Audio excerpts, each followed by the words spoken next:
সবাই বলে মানিয়ে নিলে জীবন বেশ, আসলে কি জানো, মানিয়ে নিতে নিতেই জীবন শেষ। তাই কিনা বলো বন্ধুরা? এটা কত কিলো? ওটা আছে তোমার 2.5 কেজি। হ্যালো বন্ধুরা, গুড মর্নিং। আমি তপু, আর তপুর ছোট্ট পৃথিবীতে তোমাদের সবাইকে অনেক অনেক স্বাগত জানিয়ে আজকে ব্লগটা শুরু করলাম। কেমন আছো তোমরা সবাই? আশা করছি সবাই খুব ভালো আছো। আমরাও তোমাদের ভালোবাসায় অনেক ভালো আছি। তো যাকগে, সকালে সমস্ত কাজ, মেয়েকে স্কুল পাঠানো সব কিছুই কমপ্লিট। এখন গিয়ে রান্না করছি ভাত, আর হচ্ছে যা আছে আজকে মেনুতে তাই করব।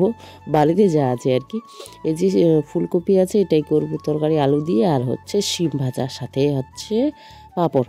আজকে বাড়িতে মাছ নেই। তো ফুল রান্নাবান্নাটা আর শেয়ার করিনি, কারণ হচ্ছে আজকে লেট করে একটু ঘুম থেকে ওঠা হয়েছে, তো রান্না করতে দেরি হয়ে যাবে।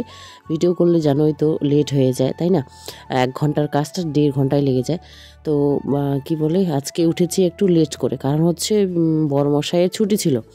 তো যেদিন বড়মশাইয়ের ছুটি ওদিন মেয়ের ছুটি নেই, যেদিন মেয়ের ছুটি ওদিন বড়মশাইয়ের ছুটি নেই। তো এইভাবেই মানে কোনো দিন কি বলবো, আর একটু আরাম করে যে দেরি করে ঘুম থেকে উঠবো সেটা আর হয়ে ওঠে না।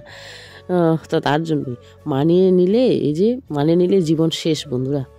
তার জন্য হচ্ছে আজকে নিই আর নিজেকে একটু লেট করে ঘুম থেকে উঠেছি। সেটা অন্যায়ের ক্ষেত্রে হোক, নিজের স্বপ্নের ক্ষেত্রেই হোক, সব কিছুর দিক দিয়ে দেখা গেল মানিয়ে নিলে যাবে মানিয়ে নেওয়া, কিন্তু সেই জীবনটা মানিয়ে নিলে জীবন বেশ হয় না বন্ধুরা, জীবনটা শেষই হয়ে যায়, তাই না বলো?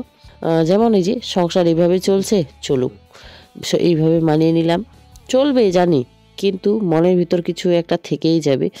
সবারই মনে কিছু আশা, কিছু স্বপ্ন থাকে, কিন্তু সেটা যদি পূর্ণ করার চেষ্টা করা হয় তাহলে মনে হয় বেশি বেটার, তাই না? তো যাকে আমি বারবার একই কথা বলি তোমাদের, যে আমি গুছিয়ে কথা বলতে একটু কম পারি, বোঝাতে পারি না কাউকে কোনো কিছু। তো যাকে মা ছেলে মিলে মাটি বের করছে এখানে।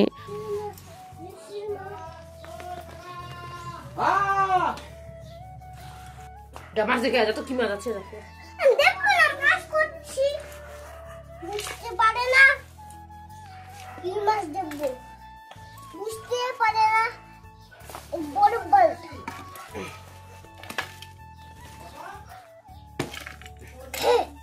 ভাইয়া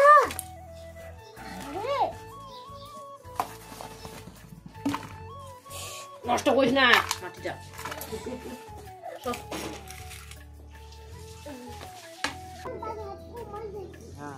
এটা কত কিলো? ওটা আছে তোমার 2.5 কেজি। আরে বাপরে!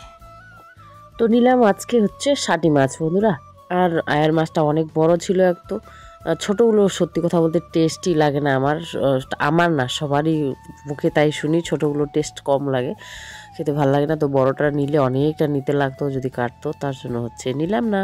আর ষাটি মাছের ভর্তা খেতে আমার ভীষণ ভালো লাগে, আর অনেক দিন হয়ে গেলো খাইনি, তার জন্য ওগুলোই নিলাম।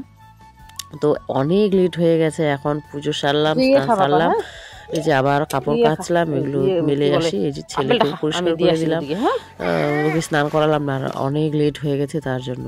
তারপরে আবার সেই খাবারই গরম করে এখন খেয়ে নিচ্ছি সবাই মিলে, পাঁপড় ভাজছি। আর মাছ করার একদমই সময় পাইনি, দেখলেই তো মাটির কাজ করছিলাম না। আর ছোটো দিনের বেলা এই করতে ও করতে মানে 12টা 1টা যা বাজলো মনে হয় চলে গেল বেলা শেষ, তাই না?